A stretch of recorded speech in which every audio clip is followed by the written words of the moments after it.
हाँ जी बच्चे, अज आप क्लास 8 का चैप्टर 11 स्टार्ट करांगे डायरैक्ट ते इनवर्स प्रपोर्शन। ठीक है, तो सब तो पहला गल कर रहे हैं डायरैक्ट प्रपोर्शन की हुंदा।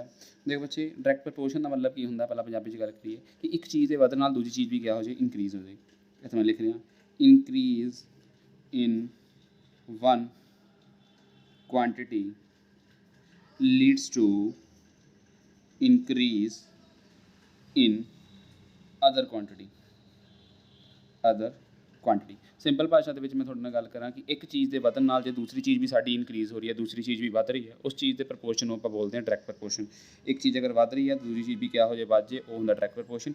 या एक चीज़ अगर घट रही है तो दूसरी चीज़ भी नाल दी नाल क्या हो रही होवे, घट रही होवे, उस चीज़ को आपां बोलते हैं कि वो क्या होणगे, डायरैक्ट प्रपोर्शन दे विच होणगे। ठीक है, ये बारे मैं थोड़ी एक एग्जाम्पल देके समझाने की कोशिश करदा। जिवें लेट्स सपोज मैं एक बॉक्स टैबलर फॉर्म दे विच एक एग्जाम्पल लै रहा। ठीक है, लेट वेट प्राइस। मैं दो चीज़ की गल कर ली, वेट की गल कर ली, वेट यानी वजन केजीज़ विच, प्राइस यानी रुपीज़ दे विच।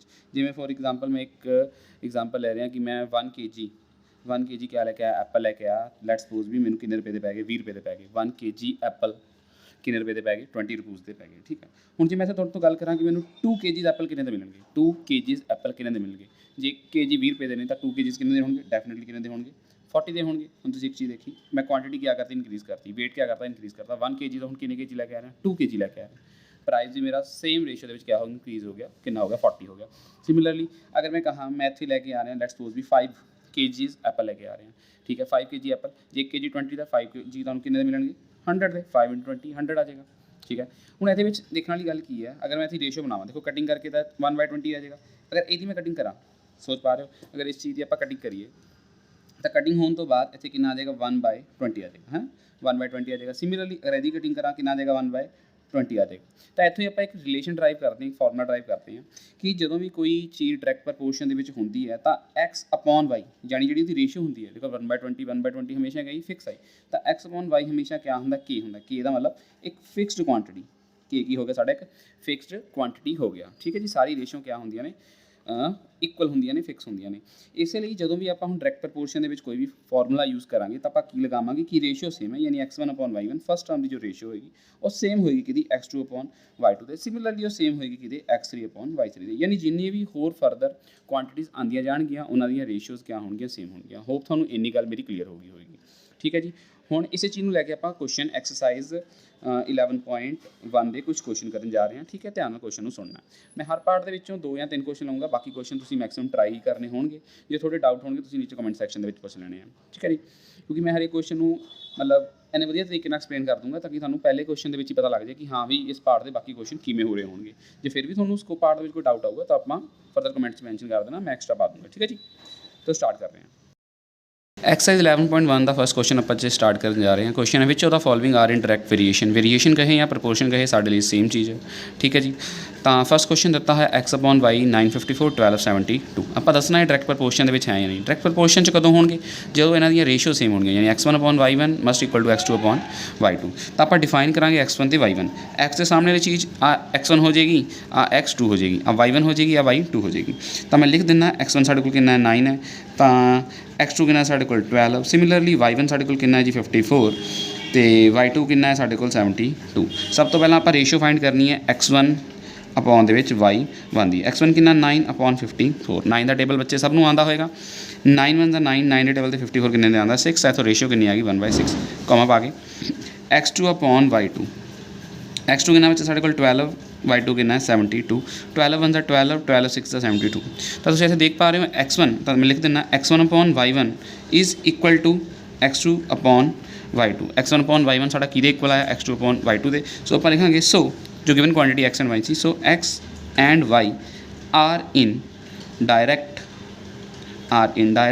वेरिएशन और इन डायरैक्ट प्रपोर्शन।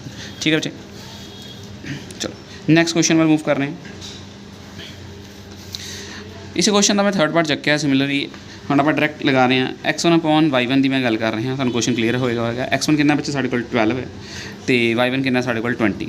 कटिंग करो बच्चे, देखो 4 के टेबल से कट रहा, 4 के टेबल से कितना 3, 4 के टेबल से कितना आ जाएगा 5 आ जाएगा। ठीक है, similarly x2/y2 that is x2/y2, x2 बच्चे कितना आ जाएगा साढ़े कोल 14 एंड 24 दो टेबल से कटिंग करांगे 7 दो टेबल से करांगे कितना आ जाएगा साढ़े को 12 आ जाएगा। इस तो फर्दर कटिंग हो नहीं रही है, क्या दोनों क्वांटिटी सेम आई ने? नहीं आई ने सेम, तो लिखांगे x1 upon y1 is not equal to x2 upon y2। क्या दोनों क्वांटिटीज़ जो रेशियो आई ने सेम नहीं आई ने, so it is not in direct proportion. DP लिख रहे हैं यानी डायरैक्ट प्रपोर्शन के नहीं ने। ठीक है जी, मूव कर रहे हैं। थर्ड पार्ट पॉइंट वाला आ जाता, पॉइंट वाले कदे कदे बच्चे कन्फ्यूज़ आ जाती क्या हो जाता, तो इस करके मैं फर्स्ट पार्ट के पॉइंट वाला क्वेश्चन भी चक लिया। वैसे कन्फ्यूजन वाली कोई गल है नहीं है। तो आप similarly x1 upon y1 find करने हैं। तो x1 बच्चे कितना आ गया साढ़े को 6/9 आ जाएगा। कटिंग करोगे बच्चे 3 के टेबल से 2 3 के टेबल से 3 आ जाएगा। होप थोड़ा ये चीज़ क्लीयर हो गई है। ओके, ये तो कोई इशू नहीं सीगा, जो मेन इशू सीगा पॉइंट वाले वो मैं गल कर लेना। x2 अपॉन y2, x2 कितना बच्चे 13 अपॉन कितना 19.5। हुण सारे आप जानते हैं जो आप पॉइंट नूं हटाने तो नीचे आप कितना लिख के लाने पॉइंट हटन तो बाद कितना आ जाएगा नीचे 10 आ जाएगा। ठीक है जी, तो रेसिप्रोकल अगर मैं करूँगा नीचे वाली क्वांटिटी तो 10 कितने जाएगा ऊपर जाएगा, यानी x2 upon y2 can be written as 13 × 10/195 isn't it. Okay, तो 5 टेबल से कटिंग कर रहे हैं। 5 टेबल से कितने आ जाएगा बच्चे 2 के उत्ते आ जाएगा। 5 टेबल से फर्दर कटिंग कर रहे हैं। 5 टेबल से 19 नहीं आता, 19 तो पहला 15 आता कितने 3 से 4 बच गया कितने आ जाएगा 45 डेट इज 39 थे। तो 13 1 था 13 एंड 13 3 जा दिस, तो 2 1 था 2 2/3। तो तुम देख पा रहे हो x1 y1 भी 2/3 x2 अपॉन y2 की क्वांटिटी भी कितनी आ रही है 2/3। तो दोनों ही साढ़े को क्या ने इक्वल है। x1 upon y1 is equal to x2 upon y2। तो नीचे तुम लाइन लिख दोगे, so x and y are in direct proportion. मैं इन तो बाद एक स्पेस ले रहे हैं, ठीक है, इंटरैक्ट मत कह देना कि ये इनवर्स या इंटरैक्ट ने इन स्पेस डायरैक्ट प्रपोर्शन, यानी ये डायरैक्ट प्रपोर्शन के है ने। ठीक है, पंचुएशन लगानी थोड़ी आनी चाहिए है, जो प्रैपोजिशन होंगे ने इन एंड दा। ठीक है जी, आप फर्स्ट पार्ट साडा कंप्लीट है। हम मूव करने जा रहे हैं क्वेश्चन नंबर 2 की तरफ।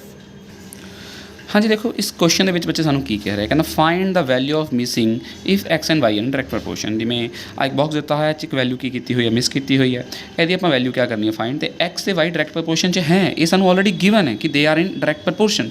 अगर डायरैक्ट प्रपोर्शन के है ने, यदा मतलब x1 अपॉन y1 इक्वल होएगा x2 अपॉन y2 से। इन्हों का प्रपोर्शन की है साढ़े लिए इक्वल है।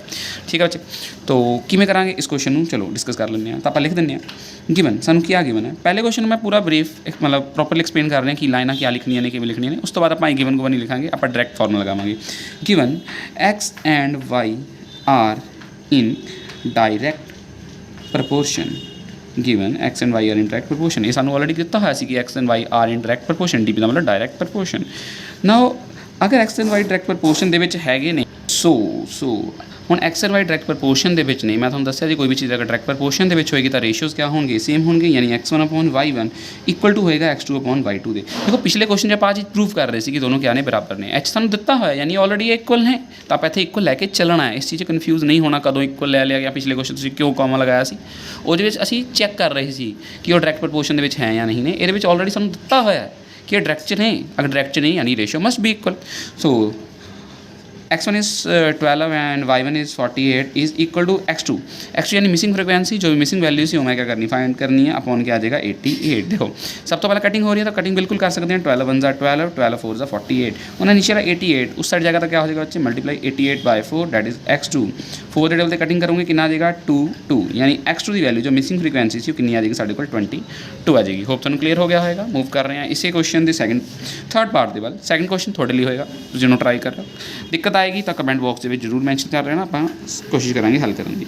सेम डायरैक्ट प्रपोर्शन के गिवन ने तो using formula x1 upon y1 is equal to x2 upon y2। तो x1 सानू गिवन ही नहीं है तो x1 आप एज इट इज़ लिख रहा अपॉन y1 की वैल्यू कितनी पा ली 84 इज इक्वल टू 7/10 एंड 2 इजन रेट। होप थोड़ा ये चीज़ सारी क्लीयर होगी कि कितों वैल्यू मैं किमें पा रहा हूँ। देखो कई बच्चों 17 का टेबल नहीं आता है, बच्चे टेबल का आना is very very compulsory, table थोड़ा आना चाहिए। ठीक है जी, जिमें मैं 84 में उधर लै जाता क्या हो जाएगा मल्टीप्लाई यानी 17/102 इंटू 84। देखो जिनका 17 का टेबल आता वो डायरैक्टली क्या कर लेगा सॉल्व कर लेगा। 17 6 का 102 17 टेबल तो 102 जो आता कितने आता 6 आता है। ठीक है जी, तो 6 टेबल के हूँ यदि कटिंग कर रहे हैं 6 टेबल देखो 6 टेबल 8 नहीं आता 6 आता 1 तो 2 बच गया 24 तो 24 आता 6 टेबल के कितने 4 थे। तो मिसिंग फ्रिक्वेंसी जो x1 सी वो साढ़े को कितनी आ चुकी है जी 14 आ चुकी है। सिमिलरली क्वेश्चन नंबर 3 है साढ़े को बुक के थर्ड क्वेश्चन दिता हुआ है if x and y are in direct proportion complete the table. ठीक है जी, लिखा है complete if x and y are in direct proportion. x तो y डायरैक्ट प्रपोर्शन आप टेबल में क्या करना कंप्लीट करना, बहुत आसान question. x1 upon y1 is equal to what x2 upon y2। ठीक है जी, ਹੁਣ ਇਹਦੇ ਨਾਲ ਫਰਦਰ ਸੇਮ ਲੈ ਕੇ ਚੱਲ ਰਹੇ ਹਾਂ। x1 ਕਿੰਨਾ ਮੇਰੇ ਬੱਚੋ 2 ਆ ਜਾਏਗਾ, ਅਪॉन ਕਿੰਨਾ ਆ ਜਾਏਗਾ 8 ਆ ਜਾਏਗਾ, ਇਕੁਅਲ ਟੂ x2 ਕਿੰਨਾ a बाई 20, 2 रे 1 जा 2 कितना आएगा 4 से 20 उधर जाके क्या हो जाएगा मेरे बच्चों मल्टीप्लाई, यानी 20/4 is equal to a। इतों cutting करोगे a की वैल्यू साढ़े को कितनी आ जाएगी, सॉरी a की वैल्यू कितनी आ जाएगी 5 आ जाएगी। ठीक है जी, तो मिसिंग फ्रीक्वेंसी जो a आ गई साढ़े को कितनी आ गई 5 आ गई। हुण गल कर लैंदे आ सैकेंड दी। हुण इहनूं किहदे नाल इक्वेट करना है, देखो हुण मैनूं पता x1/y1 x2/y2 x3/y3 x4/y4 ये सारी ही क्वांटिटीज आपस दे विच क्या नहीं इक्वल नहीं, तो मैं सिर्फ फस्ट नूं लैके सारियां नाल क्या करदा रहूँगा इक्वेट कर दूँगा। जिवें मैं x1/x2 लिखिया, उस तो बाद मैं x1/x3/y3 ले लूँगा, फिर x1/y1 x4/y4 मैं लिख के दिखाना मैं की करने की कोशिश कर रहा। जिवें पहला मैं लिखिया सीगा क्या x1/y1 x2/y2, हुण मैं लिखण जा रहा x1/y1 is equal to x3/y3, क्योंकि रेशियो अगर डायरैक्ट प्रपोर्शन है सारी रेशियोज़ क्या होंदियां ने इक्वल होंदियां ने। x1/y1 दिता है सानूं 2/8 2/8 ते x3/y3 सानूं दिता है 8/b। ठीक है जी, ओके हो गया। तक कटिंग करांगे 2 1 2 4 ते आ जाएगा। हुण b उस साइड जाएगा मल्टीप्लाई, b 1 b ते 4 इधर आके मल्टीप्लाई हो जाएगा, यानी 4 × 8 ते 4 8 कितना आ जाएगा 32। इतों साढ़े कोल आ क्वेश्चन भी हो गया। ठीक है जी, सिमिलरली हुण मान लो आप सी ते डी की गल कर लें, मैं सी पार्ट करवाऊँगा, डी पार्ट तुसीं खुद ट्राई करना। तो same x1/y1 now is equal to x4/y4, तो x1 तो 2 है अपॉन 8 है, x4 की वैल्यू कितनी आ जाएगी c आ जाएगी, अपॉन कितना आ जाएगा 52 आ जाएगा। 2 कटिंग होएगा 4 ते ऊपर जाएगा मल्टीप्लाई, 54/4 इज इक्वल टू 2। तो 4 के टेबल से टैक करांगे, 4 1 4 आ जाएगा, बचेगा 1 3, यानी सी की वैल्यू कितनी आएगी 3। ना कमेंट बॉक्स के मैंशन करना है कि डी ते ई की वैल्यू थोड़ी कितनी आ रही है, ये चैक करांगे कि कौन कौन वीडियो मतलब सिर्फ देख के सुन रहे हैं, कोई सॉल्व भी कर रहे हैं। ठीक है जी, तो डी ते ई की वैल्यू तुसीं क्वेश्चन में मैंशन कर देनी है। मूव कर रहे हैं क्वेश्चन नंबर 4 के बाद। हाँ जी बच्चे, क्वेश्चन नंबर 4 साढ़े कोल अ machine in a factory fill 680 bottle in 5 hours, how many bottles will fill in 3 hours. देखो ऐसे क्वेश्चन को सब तो पहला की करना, सब तो पहला आप इसका टैबुलर फॉर्म बनानी है। कुछ भी क्वेश्चन होएगा, कोई भी क्वेश्चन गिवन होएगा, आप सब तो पहला जो मेन काम करना है क्या बनानी है, टैबुलर फॉर्म, यानी टेबल के मैंशन करना है। Machine in a factory fill 680 bottle, यानी नंबर ऑफ बॉटल्स की गल कर रहे हैं, तो इतने बाद लिख लेंगे number of bottles in 5 hour यानी टाइम की गल कर रहे हैं, तो फिर टाइम लिख लेंगे, ब्रैकेट लिख लेंगे इन आवर्स के टाइम दिता, तो सारा कुछ आवर्स ही मैंशन होएगा। हुण अगे लिखते हैं a machine in a factory fill 680 bottle, यानी इतने नंबर ऑफ बॉटल्स आ गई कितनी 680 इन 5 आवर, इतने टाइम कितना आ जाएगा साढ़े को 5 आवर आ जाएगा। How many bottle will fill in 3 hours, हुण टाइम दिता है इतने कितना आ जाएगा 3 आवर्स। कितनियां बोतल पूछ रहे हैं, तो उत्थे की पाता आप डैश पाता, यानी हाइफन पाता, जी वैल्यू आप करनी है फाइंड करनी है। होप थोड़ा इन्नी क्वेश्चन क्लीयर हो चुका होगा। Number of bottle 680 5 hours fill हो रही ने, 3 घंटे कितनी होंगी बच्चे खुद सोच के देखो। अगर 5 घंटे 680 हो रही ने, जो टाइम घट जाएगा तो बोतल भी साड़ियाँ क्या होंगी घट फिल होंगी, घट टाइम के घट बोतल फिल होंगी, वध टाइम से वध बोतल फिल होंगी। ठीक है जी, तो इतने लिख देंगे first of all we will write number of bottles and time to fill the bottles, number of bottle and the time to fill the bottles are in direct proportion, ठीक है, मेरी राइटिंग तो थोड़ा देख लेना, मैं नाल एक्सप्लेन भी कर रहा तो सुनते रहना। Number of bottles and time taken to fill the bottle are in direct proportion, की होंगे डायरैक्ट प्रपोर्शन के होंगे। सो अगर डायरैक्ट प्रपोर्शन के हैगी ना, x1/y1 is equal to x2/y2, तो x1/y1 कि बराबर होएगा x2/y2 के। तो x1 बच्चे साढ़े को कितना आ जाएगा 680/5, x2 यानी आप फाइंड करना कि बोतल फिल होंगियाँ अपॉन 3। ठीक हो गया बच्चे, कटिंग कर रहे हैं 5 के टेबल से 6 नहीं आता, 5 आंदा 1 ते 1 बच गया, 18 नहीं आता, 15 आता 3 ते 3 बच गया 6 ते। ठीक है, उधर जाएगा तो क्या हो जाएगा मल्टीप्लाई 136 × 3। कैलकुलेशन अपनी जिनी स्ट्रॉन्ग करोगे उन्ना थोड़े लिए अच्छा है। 6 के टेबल से 6 3 18 1 कैरी 9 ते 1 10 0 1 कैरी, तो कितना आ जाएगा 408। The number of bottle that is filled in 3 hour, नीचे तुम लाइन मैंशन करनी है, number of bottle filled in 3 hour is 408। So this is our required answer. होप थोड़ा क्वेश्चन पूरा क्लीयर हो गया होगा। वीडियो में पॉज करके आराम नाल देख लेना। मूव कर रहे हैं क्वेश्चन नंबर 5 की बात। तो बच्चे क्वेश्चन नंबर 5 आ गया साढ़े को। A picture of bacteria enlarged to 600 time. Again जो मैं थोड़ा सब तो पहली गल कहना होना कि किसी भी चीज़ को स्टार्ट करने तो पहला क्या बना लो tabular form. Tabular form is very important ਜਦੋਂ ਟੈਬਲਰ ਫਾਰਮ 'ਚ ਬਣ ਜਾਂਦਾ ਕੁਐਸਚਨ ਬਹੁਤ ਆਸਾਨ ਹੋ ਜਾਂਦਾ। Picture of bacteria enlarged 600 time attain a length of 3 centimetre. ਦੇਖੋ ਬੈਕਟੀਰੀਆ ਤਾਂ ਬਹੁਤ ਛੋਟਾ ਜਿਹਾ ਹੁੰਦਾ, ਕਹਿੰਦਾ ਜਦੋਂ 600 ਟਾਈਮ ਕਿਆ ਕਰਤਾ, ਇਨਲਾਰਜ ਕਰਤਾ, ਯਾਨੀ ਉਹਨੂੰ ਕਿਆ ਕਰਤਾ, ਜਿਵੇਂ ਮਾਈਕਰੋਸਕੋਪ ਦੇ ਵਿੱਚ ਕਰ ਲੈਂਦੇ ਨਾ, ਵੱਡਾ ਕਰਕੇ ਦੇਖ ਲੈਂਦੇ ਹਾਂ, ਇਨਲਾਰਜ ਕਰਤਾ। ਉਹਦੀ ਲੈਂਥ ਕਿੰਨੀ ਹੋਗੀ 3 ਸੈਂਟੀਮੀਟਰ। ਆਪਾਂ ਲਿਖ ਦਿੰਦੇ ਹਾਂ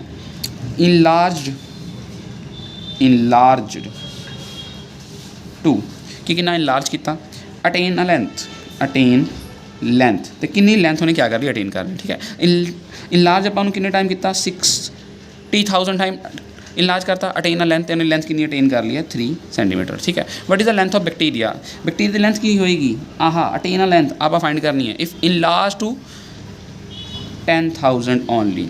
ठीक है ना, इनलार्ज कितना किया इन्ना, तो लेंथ आप की करनी है, फाइंड करनी है। अगेन 60,000 टू 10,000 रह गया, घट गया, तो ये भी क्या हो जाएगा, घट हो जाएगा।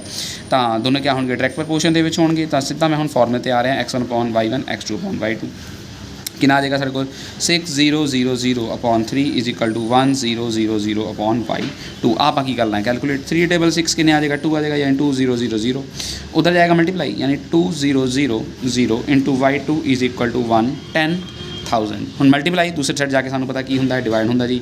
तो 10,000 अपॉन कितना देगा 20,000। तो 0 सारिया 0 आपस कट जाएगियाँ, खाली बचेगा कितना 1/2 means to say 0.5 centimeter। now the bacteria has attained a length of 0.5 centimeter। ठीक है जी, ਇੱਥੇ ਸਾਡੇ ਪਾਰਟ ਦੇ 5 ਕੁਐਸਚਨ ਕੰਪਲੀਟ ਹੋ ਗਏ ਨੇ। ਠੀਕ ਹੈ, ਹੁਣ ਇਸ ਤੋਂ ਬਾਅਦ ਨੈਕਸਟ ਪਾਰਟ ਦੇ ਵਿੱਚ 6 to 10 ਕੁਐਸਚਨ ਆਪਾਂ ਕੰਪਲੀਟ ਕਰਾਂਗੇ। ਤਾਂ ਫਟਾਫਟ ਪਹਿਲਾਂ 5 ਕੁਐਸਚਨ ਆਪਣੇ ਇੱਕ ਵਾਰ ਰਿਵਾਈਜ਼ ਕਰ ਲਓ, ਫਿਰ ਨੈਕਸਟ ਪਾਰਟ ਜਦੀ ਆ ਰਿਹਾ ਹੈ।